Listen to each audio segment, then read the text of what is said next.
Terpilihnya pasangan Pramono Anung dan Rano Karno terhitung kilat dan di luar prediksi. Lalu apa yang ditawarkan oleh pasangan ini untuk warga Jakarta bila nanti terpilih sebagai nahkoda daerah khusus Jakarta? Sudah bersama dengan kami petang hari ini saudara bakal calon wakil gubernur Jakarta Rano Karno. Selamat sore Bang Rano. Mbak Nilu, apa kabar sore? Sehat selalu Bang Rano. Saya langsung ingin menanyakan begini. Ya. Bang Rano, nama Anda maupun juga dengan Mas Pram itu tidak pernah masuk dalam radar survei. Tiba-tiba muncul sebagai pasangan calon. Bahkan sebelumnya kalau nama Anda mungkin sering disebut akan Ahok Rano Karno atau mungkin Anies Rano Karno. Tapi ini jadinya Pram Rano Karno. Apa sih ini pertimbangan mendasar dari Bu Mega mengutus dua jagoannya di Pilkada DKI? Oke Mbak Lu, ini saya cerita apa? Saya agak terkejut waktu saya ketemu dengan Ibu Mega pada hari Senin itu. Saya makan siang dengan beliau, saya dipanggil. Beliau bertanya kepada saya, ini Jakarta sebentar lagi akan ditinggal. Kaget saya kan, maksudnya apa ini Bu? Jakarta tidak akan menjadi ibu kota, dia akan menjadi DKJ. Dia akan menjadi daerah khusus Jakarta. Nah setelah itu Jakarta apa? Apa isinya Jakarta? Saya juga cukup terkejut dengan apa ya? Ya saya tahu beliau ini kan presiden, dalam pengertian visi beliau kan Nusantara atau Indonesia. Ya, tapi Bang Rano, maaf, sekarang beliau punya kegelisahan dengan ini. Oke, Halo. lanjut. Audionya sudah bagus, silakan. Oke, nah jadi Jakarta akan menjadi wilayah yang baru. Nah inilah yang harus diisi. Saya juga cukup terkejut di saat Ibu menyebut nama Mas Pramono Anung. Saya kenal dengan Mas Pram. Mas Pram itu saya kenal waktu beliau masih menjadi sekjen. Kemudian ya beliau tahu level menteri segala macam. Waktu Ibu bicara tentang Mas Pramono, saya juga tanya, Bu, maaf, apa Mas Pram mau? Ini tidak kata tidak mau. Ini prerogatif saya sebagai ketua umum dan ini tidak ada diskusi, perintah. Jadi kalian berdua harus masuk di wilayah DKI Jakarta. Itu loh Mbak. Oke, jadi pemilihan Anda berdua karena memang Bu Mega tidak mau orang di luar loyalis PDIP, yang loyal pada Bu Mega. Barangkali kita semua tahu ya, pada waktu hari Senin atau Selasa kan Mas Anies datang. Kebetulan yang terima saya Mbak nih. Memang setiap hari kami itu ada rapat, ya ada rapat. Memang sedang menggodok tentang apa namanya pilkada di beberapa daerah. Nah, di saat pada waktu saya datang itu, memang saya mendapat tugas untuk mendampingi Mas Anies gitu. Cuman awalnya Mas Anies tanya sama saya, Mas ada di mana? Saya ada di BKN, saya bilang saya ada di DPP di BKN. Ketemulah kita. Nah, sebetulnya hari itu tidak ada dalam pengertian kami wacana untuk DKI. Ada beberapa wilayah, gitu kan? Karena memang ya saya kebetulan kan DPP. Jadi memang kita harus mengejar sampai tanggal 27 itu harus selesai. Dalam arti kata semua wilayah cakada-cakada ini sudah selesai. Oke. Sebetulnya ya kita semua tahu lah. Nama Mas Anies ada dalam radar itu. Kemudian ada nama Mas Ahok juga. Artinya, nah tentang bagaimana saya dipilih dengan Mas Pram itu tentu adalah keputusan Ibu sebagai ketua umum. Dan kita sebagai petugas partai siap menyatakan ditempatkan di mana saja. Bang Rano, Anda tidak khawatir dianggap turun kasta gitu? Sebelumnya Gubernur Banten, sekarang jadi wakil gubernur, bakal calon wakil gubernur. No.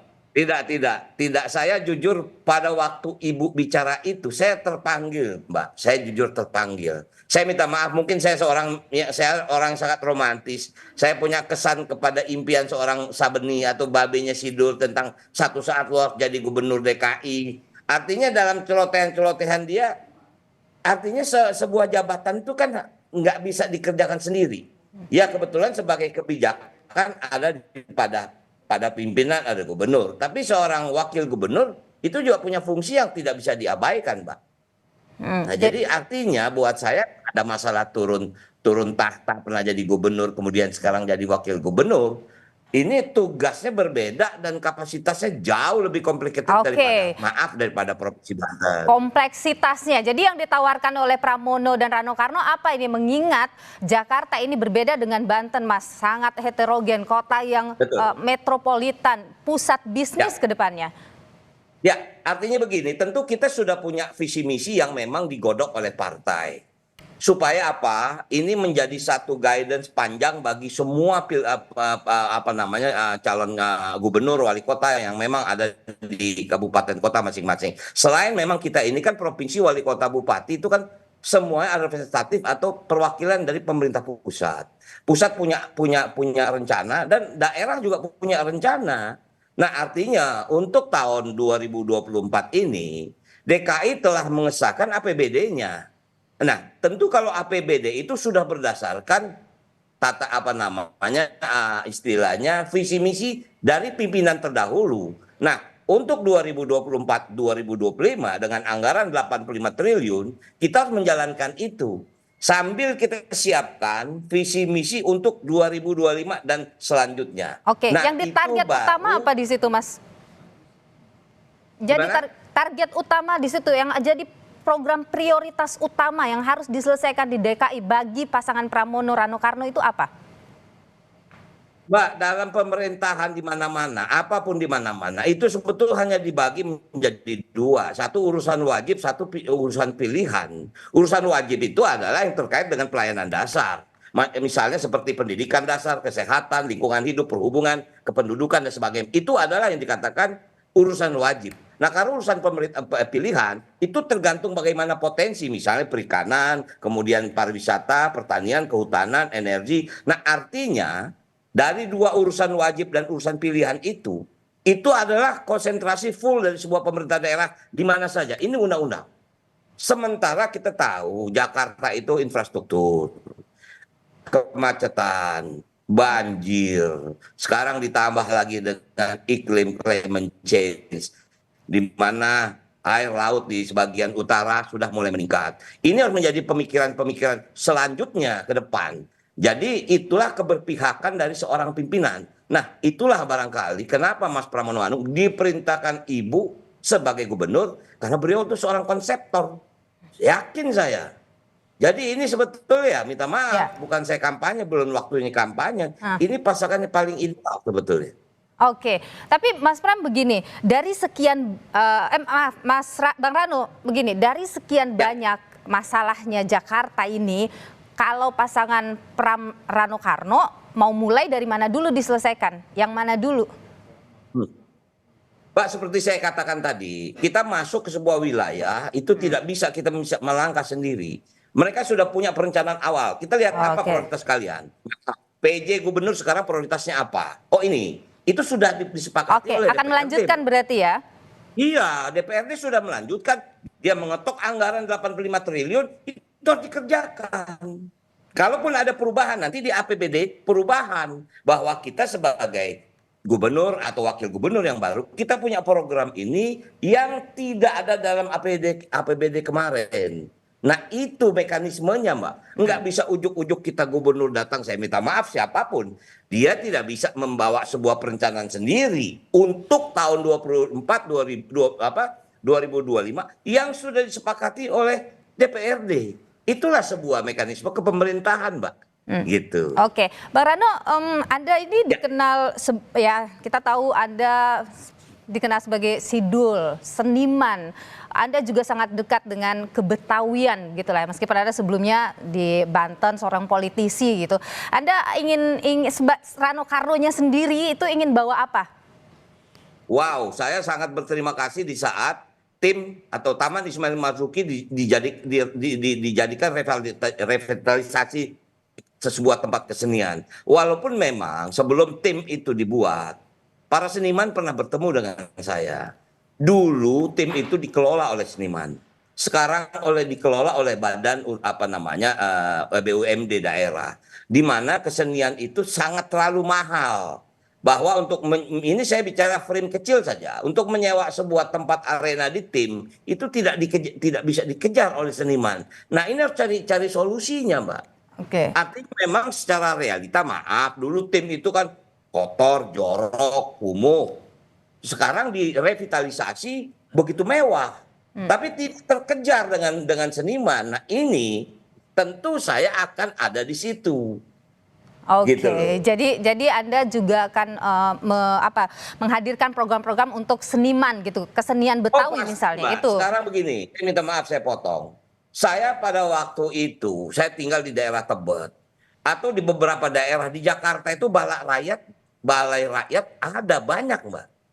Balai rakyat itu ditempatkan memang untuk anak-anak berkreasi, baik olahraga, kesenian, kebudayaan. Sekarang balai rakyat sudah rubuh semua. Kalaupun ada, sudah habis, tidak menjadi satu fokus. Nah, itulah yang mungkin membuat anak-anak kita menjadi geng motor, mereka terlibat narkoba. Karena apa? Tidak ada pelarian dalam sebuah kreativitas. Itu yang Oke. saya bangun. Dulu. Baik, Mas Pram, Bung Rano, maaf, Ya. saya selalu terganggu. Bang Rano, ada spekulasi yang muncul belakangan bahwa munculnya Mas Pram sebagai calon gubernur dan Anda sebagai calon wakil gubernurnya, begitu bakal calon ya. Ini ada sebuah kompromi politik gitu antara PDIP dengan Istana. Komentar Anda soal ini? Saya yakin tidak ada, Mbak. Tidak ada gitu loh. Ini kenapa misalnya, maaf, saya pertama kali hanya mendengar dua nama. Maaf, saya kembali lagi menyatakan, Mbak, siapapun gubernurnya, wakil gubernurnya pasti Rano Karno. Artinya Saya hanya mendengar dua nama. dua nama itu Saya adalah hanya mendengar dua nama, ya, Anies dengan Mas Ahok. dan Nah, ketika kemudian kita ini kan partai kader, Mbak. Tentu prioritas utama adalah kader. Ingat, Mas Pramono Anung itu juga kader Partai PD Perjuangan.